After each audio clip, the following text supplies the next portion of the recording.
الله naxariistay meydka madaxweynihii hore ee dalka Soomaaliya Cabdullaahi Yuusuf Axmed ayaa barqanimadii hore ee saaka waxa laga soo dejiyay garoonka diyaaradaha caalamiga ah ee Aadan Cadde International Airport ee magaalada Muqdisho halkaas oo ay ku sugnaayeen madaxda ugu sarreeyay dawladda ku meel gaarka Soomaaliya oo iyagu arrinimadii hore saaka sii gaaray garoonka diyaaradaha ee Muqdisho xubniyo ka tirsan militariga dawladda ku meel gaarka Soomaaliya ayaa diyaaradda ka soo dejiyay meydka madaxweynihii hore ee Soomaaliya Cabdullaahi Yuusuf Axmed iyadoo isla garoonka Aadan Cadde lagula dukaday salaadii jinaasada taasi oo dujinayay madaxweynaha dawladda ku meel gaarka Soomaaliya Sheekh Shariif Sheekh Axmed iyadoona dhanka kale ay goobjoog ahaayeen gudoomiyaha maxkamadda sare ee Soomaaliya ra'iisul wasaare Cabdiweli Maxamed Cali inta badan xubnaha golaha wasiirada xildhibaanada baarlamaanka safiirada safaaradaha ajnabiga ah ee Soomaaliya iyo madax kale markii ay soo idlaatay salaadii jinaasada ayaa waxa ugu horeyn halkaasi ka hadlay ra'iisul wasaaraha xukuumadda ku meel gaarka Soomaaliya Professor Cabdiweli Maxamed Cali kaasi oo sheegay in madaxweyne Cabdullaahi Yuusuf Axmed oo ahaa haliyay qaran oo ka tagay ummadda Soomaaliyeed Cabdullaahi Yuusuf wuxuu ahaa wadan ku soo bedel jacay waqtigiisa inta badan u huray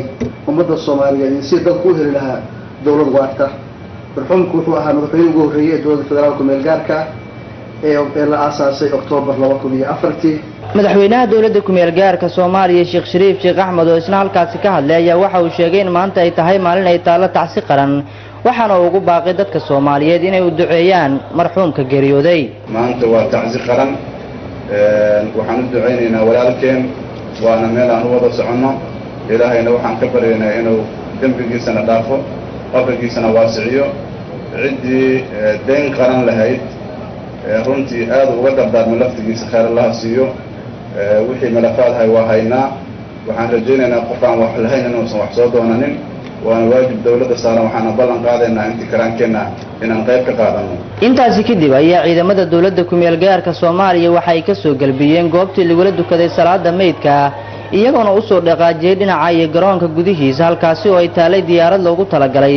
in ay gaarsiiso magaalada Gaalkacyo ee xarunta gobolka Mudug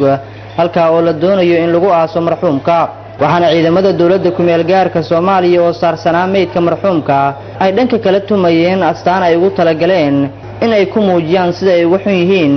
geerida madaxweyne Cabdullaahi Yuusuf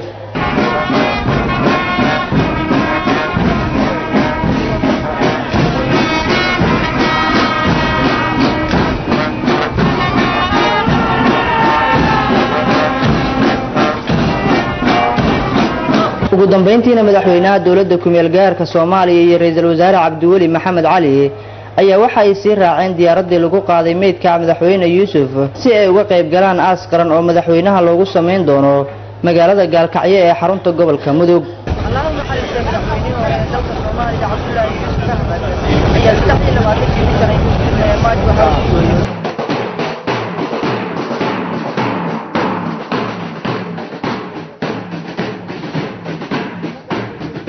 waxaa magaalada Gaalkacyo ee xarunta gobolka Mudug aas qaran loogu sameeyay madaxweynihii hore dawladda ku meel gaarka ee Soomaaliya ahaana madaxweynihii koowaad ee dawladda Puntland Allah u naxariistay mudane Cabdullaahi Yuusuf Axmed oo ku geeriyooday 23kii bishan wadanka isku tagay Imaaraadka Carabta haddaba aaska qaran oo ka dhacay magaalada Gaalkacyo waxaa ka soo qayb galay madaxweynaha dawladda ku meel gaarka oo isagu la socday diyaaradii meydka marxuum Cabdullaahi Yuusuf Axmed waday ra'iisul wasaaraha dawladda ku meel gaarka iyo wasiiro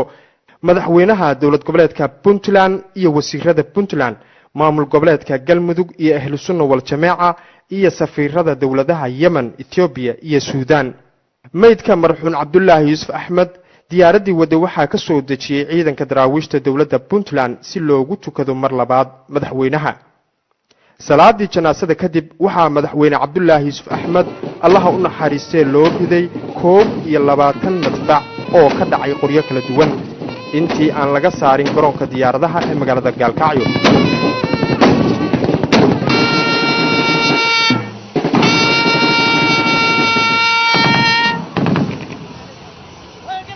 waxaa socod lug ah lagu tagay qabuurta madaxweynaha loo diyaariyay oo laga qoday duleedka garoonka diyaaradaha ee magaalada Gaalkacyo meel u jirta ku dhawaad 1 kiiloomitir kadib markii ay soo idlaadeen wufuudii ka qayb gali lahayd aaska qaran dhammaan madaxdii ka soo qayb gashay ayaa ahaa kuwo daba socday meydka marxuum Cabdullaahi Yuusuf Axmed